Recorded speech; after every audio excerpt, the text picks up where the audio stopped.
حسدك وحو كمدي هي من صفات اليهود نمنك يهود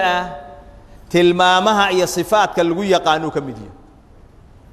ولذلك با إلهي وحو إنو شيغيا إنay jeclaysanayaan mar walba inay dadku gaaloobaan oo diinta islaamka ay ka laabtaan oo ay ridoobaan maxay saa u yeelahayaan hasadan min indi anfusihim wa hasidnimo xaggooda ka ahaatay daraadeed ayay sida u yeelahayaan hasad ayaga xaggooda ka ahaatay daraadiis kadalika ilaahi subhanahu wa ta'ala wuxuu inoo sheegayaa oo leeyahay أم يحسدون الناس على ما آتاهم الله من فضله ما وحي ددك كحسديان وحي إلهي أوسي سبحانه وتعالى أو فضله سأمية ددك كحسديان الإمام ابن كثير وحو ليهي أرين كاسي معنيه سوحا ويان حسدهم النبي صلى الله عليه وسلم على ما رزقه الله عليه من النبوة العظيمة والنمعة إلهي أوسيي النبي محمد إلهي كأرزاقي أو النمعة وين أو النبي النمدأ أيك حسديا وحين الدين هيان وحويان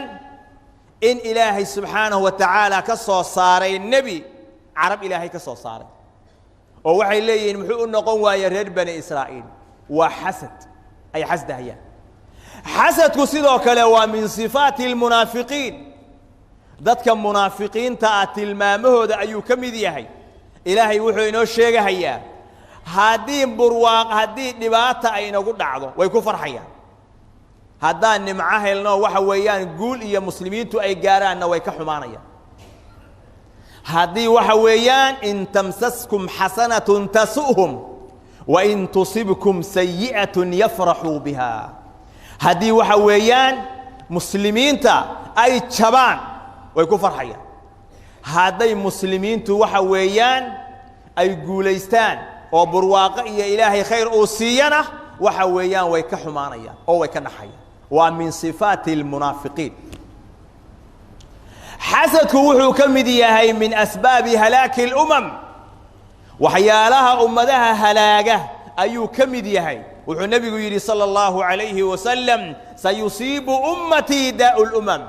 أمتي إذا وحا كل عضانا أمته هراء وحي كل عي مرقاسان لو يدي محيطها أمته هراء وحي كل عي مرقاسان النبي يقول صلى الله عليه وسلم الأشر والبطر والتكاثر والتنافس في الدنيا كبر إيا إسلويني إيا ترتن إيا وحكال بطسي إيا أنا كاحول بضان إيا التنافس أي كتر تميان الدنيا والتباعد والتحاسد إيا إني كلا فقادين وكلا ديرادين أو أي إسحاسدين حتى يكون البغي ثم الهرج إلى أي دعضي إني إسكو قرد الروضان أو قرد الرئيسكو سميان كدبنا أي دعضي إني إسلايان حسد كهالك سكيما وحو النبي يقول الشيخ صلى الله عليه وآله وسلم قفكو خير كالزولي مهيو انت وحويان وحسدك كديرانيو او الحسدين والنبي يقول لا يزال الناس بخير ما لم يتحاسدوا ذاتكو خير كالزولي ميان انت اين اسحسدهين هذا اسحسدان خير كي لوغو تلقى لميشو كبحيا وحا كدعا هيا مصيبوين يدباتوين ايا كدعيس والنبي صلى الله عليه وسلم انو الشيغي قف مؤمن قلبي سكما كلمان الحسد والإيمان لا يجتمعان في قلب عبد الإيمان والحسد قف قلبي سكما كلمان إيمان كامل إيا حسد ما يكو كلمان هو حويان إيمان كامل كما كم مغنانا بل وحى النبي قال ويدي صلى الله عليه وآله وسلم أي الناس أفضل ذاتك يا أقفي عنه أو فضل بدن أيها النبي قال ويدي صلى الله عليه وسلم مركز النبي وحي عليه الصلاة والسلام كل مخموم القلب صدوق اللسان وحادتك أقفي عن أو فضل بدن متكستو قلب مخموم القلب لسان كيسنا رم بدن يهي مركز صحابته وحي لهدين صدوق اللسان نعرفه قفك رمت بدن وأن بنت أقونين وان قرن صدوق اللسان مخموم القلب محال قوضا مرقاس النبي يقول هو التقي النقي لا إثم فيه ولا بغي ولا حسد وقفك التقي أو النقي أو صافي أو دنبي يقولون كسرنين أي سنكسرنين قرد الرأي حسدنا أي نكسرنين قفك السيدة أسعى أي مخموم القلب اللي يراهدان وقف عن حسد إيا قرد الرأي إيا وحا ويان فسق يا فجور منا aan lahayn qofkaas weeyaan midka dadka ugu fadliga badan baa nabigu yiri calayhi salaatu wasalaam wuxuu nabigu weydiiyay saxaabada sallallahu alayhi wasallam idha futihat alaykum faris wal rum ay qawmin antum hadii ilaahay idin furo furus iyo rum hadaa furataan labadii dawladood adduunka ugu waaweynaa maalintaas maxaa noqonaysaa seeyelisa markaasay saxaabadu waxay yiraahdeen sidii alle iyo rasuul ay noo jireeyeen baa ula dhaqmayna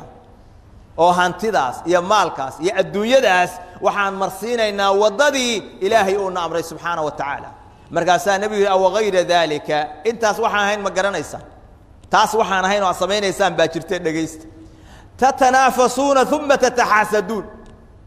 adduunyada faraha badan oo la idin furay baad ku tartamaysaan tartankaasi markuu yimaadana waa isxasdaysaan ثم تتدابرون مركا اسحسدانا واسكو دبا جيدينيسان وا كلا جيسانيسان ثم تتباغضون كبعدين واسكو عرونيسان او اسنعيسان markii furus iyo faris room la idin furo dhaqanku wuxuu noqon doonaa in aad tartan gashaan adduunyo aad ku tartantaan tartankana waxa ka dhalanaya alxasad waa isxasdaysaan xaasidnimadana waxa ka dhalanaya inaad isku carootaan oo isku daba jeedisaan ayaa ka dhalanaysa sidaas nabigu leeyahay calayhi salaatu wasalaam xasadku wuxuu leeyahay daw maadaama dambiyada waaweyn uu ka mid yahay qofka muslimkaana la raba inuu ka dheeraado dawa ayuu leeyahay cilaajkiisu mid wuxuu ku saabsan yahay qofka la xasday midna waa qofka xaasidka oo xasdahay qofka la xasdahay asaga waxa laga rabaa inuu ilaahay subhanahu wa ta'ala mar walba ilaahay u toobad keeno oo toobad keen dhaba ula yimaado kana toobad keena dambiyada keenay in lagu xasdo wama asabakum min musibatin fabima kasabat aydikum wa ya'fu an kathir wixii idin ku dhaca waa waxa idin ku shaqaysateen hadii lagu xasdo oo xasadkaasi dhibaatooyin lagu gaarsiiyo dambi ilaahay ka gashay baa jira ilaahay mar walba u toobad keen arinka labaad oo qofka la xasday uu iskaga daweynayo waxa weeye ata'awud billah min sharri alhasid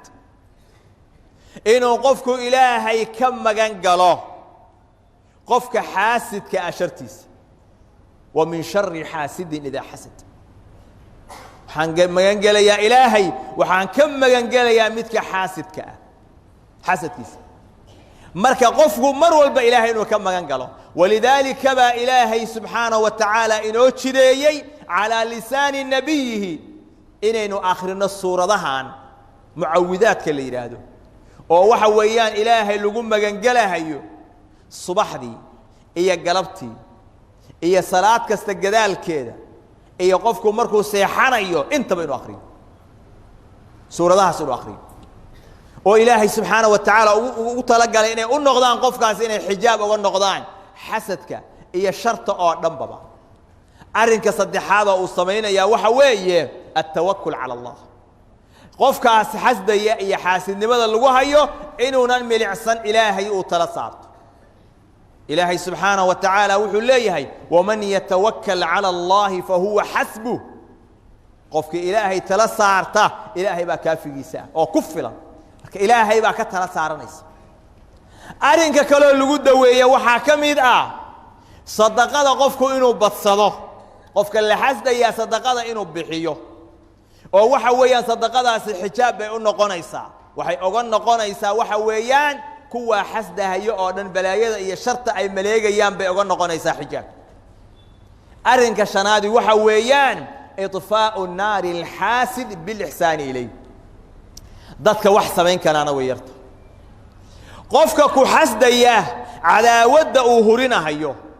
iyo sharta uu wado inaad damisid maxaad ku daminaysaa ixsaan baad u samaynaysaa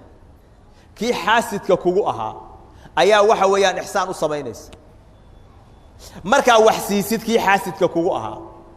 oo hadal fiican aad ku tiraahdid oo ixsaan mar walba aad u samaynaysid dabkii uu shidahayay iyo cadaawaddii uu maleegayay ilaahay asaguu ku celinahayaa way ku dumaysaa marka qofka ku xasdaya ixsaan u samee markaa ka hor timaadi wejigaaga u furfur sadaqada sii hadalka wanaagsan mucaamalada wanaagsan kula dhaqan asagoo ku xasdaya laylan wa nahaaran shar iyo balaayo kuu maleegaya shartiisa ku dami asagay ku laabanaysa qofka la xaasidka ah waa inuu ilaahay ka cabsadaa waa inuu ogaadaa nimcadan ilaahay baa bixiyey addoonkaani xoog kuma keensan xeelad uu leeyahayna kuma keensan hadday tahay maal hadday tahay qurux hadday tahay awlaad hadday tahay magac hadday tahay sharaf uu leeyahay oo uu dheer yahay oo uu ka xasdayo ilaahay inuu siiyey oo ilaahay subxaanahu wa tacaala nimcadaa uu bixiyey waa inuu milicsadaa waa inuu ku raali noqdaa biqadaa'i illaahi wa qadarihi waxa ilaahay u qadaray oo ilaahay u jaangooyey waa inuu ku raali noqdaa oo una walaalkiisa una nimcadaa ka xasdin waa inuu ogaadaa maadaama xaasid uu yahay caaqiba xumada uu dhaxlayaa inay tahay mid adduun iyo mid aakhiraba qofka xaasidkaa cimrigiisa ilaahay ma barakeeyo maalkiisana ilaahay ma barakeeyo oraahdiisa iyo qowlkiisana ilaahay ma barakeeyo waa inuu qofku ogaadaa xaasidkaa waxa weeyaan shartan iyo balaayadaani asaga inay ku soo laabanayso oo naftiisa uun murug iyo hami oo u ziyaadinayso wax uu ka qaadahayo qofkaasna aan la arag nimcada ilaahay u siiyey walidaalika baa waxaa la yidhahdaa yakfiika min alxaasid annahu yagtamu fii waqti suruurika wa faraxika waxaa ku filan qofka xaasidka ah inuu murugoonahayo oo murug uu dareemahayo marka adigu aad faraxsan tahay midka uu xasdayaa marka uu faraxsan yahay kii xaasidkaa waa murugoonaya walidaalika waxaa la yidhaha qofka xaasidka ah wuxuu u muuqdaa marka uu muuqda sidii qof madluum ah buu u muuqdaa oo la dulmiyey maxaa yeelay wuxuu ka xun yahay oo ka murugoonaya oo waxa weeyaan la xusniga iyo murugta haysaa ay ku haysaa hebel ilaahay muxuu waxa u siiyey muxuu nimcadaa u yeeshay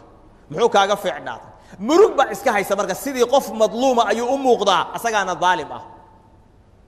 walidaalika waxaa la yidhaha alxasadu daa'u ljasad xaasidnimadu waa cudur jismigaaga ku dhacahaya nafsiyan baad u jiranaysa marka waxa weeyaan waa inuu ogaadaa qofka wax xasdayaa midka aad xasdaysaa waxba ka qaadi maysa cudurkuna aduu ku hayaa asaguna waa ka caafimaad qabaa xagga ilaahayna cuquubo weyn baa ku sugaysa oo dhibaato weyn iyo dembi iyo musiibooyin ayaa ku haysta arrinkaa waa inaad iska caafisaa waa inaadan milicsanin dadka kaa sarreeya ee dadka kaa hooseeya aad fiidhisaa midkaan aa xasday sidoo wax kaaga sarreeya ha fiidhina kuwa kaa hooseeya waa inaad milicsataa oo fiidhisaa walidaalika waxay yidhahdeen bacdu salaf awalu dembin cusiya allaahu bihi alxasad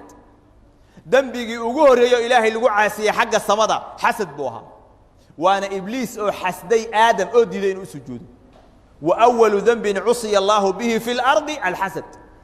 dembigii ugu horreeyo ilaahay lagu caasiyey dhulka marka la joogana xasad buu ahaa waa midkii waxa weeyaan wiilkii uu dhalay aadam uu dilay walaalkiis intuu ka xasday ilaahay inuu asaga sadaqadii ka aqbalay ayuu ka xasday markaasuu dilay marka dembigii samada lagu galay iyo kii dhulka lagu galay labadaba waxay noqdeen oo ugu horreeyey alxasad waa in xaasidnimada la iska ilaaliyaa walaalayaal xasadku wuxuu dhex maraa dadka ay ka wada dhaxayso isku shaqo hadday tahay ganacsi hadday tahay caafimaad hadday tahay majaalka tacliimiga ah waa dhex maraa wuxuu xasadku dhex maraa qabaa'il ay ka dhaxayso loolan siyaasadeed uu ka dhexeeyo wuxuu xasadku dhex maraa kooxo iyo guruubo ama ha ku salaysnaadeen kuwa diimeed oo urur diimeed ha ahaadeen